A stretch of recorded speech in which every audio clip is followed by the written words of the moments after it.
Projectiles and interceptions in the sky, this time over the Qatari capital Doha.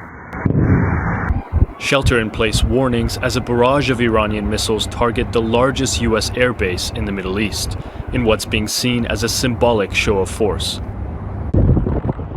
Tehran calls it legitimate self-defense and retaliation for the American bombing of its nuclear facilities on Sunday.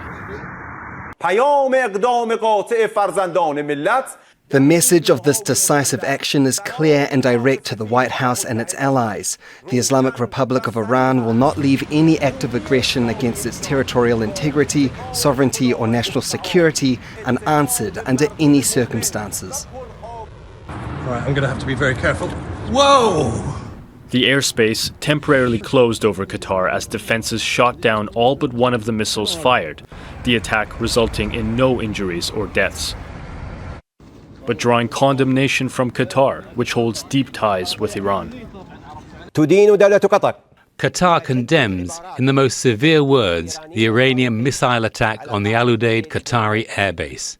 This attack represents a blatant violation of the sovereignty of the country of Qatar and a contradiction to the principles of good neighbourliness, and represents an attack on international legitimacy and international law. And the state of Qatar confirms that it reserves the right to respond. The sprawling Al Udeid base just outside of the capital Doha typically hosts some 10,000 American troops. But most personnel and aircraft were evacuated last week, the clearance visible in satellite imagery. Washington and Qatar say they were warned in advance that the attack was coming, some suggesting it's Tehran's way of signaling it doesn't want to escalate the conflict further. Behdad, Mahichi, Al Jazeera. Make sure to subscribe to our channel to get the latest news from Al Jazeera.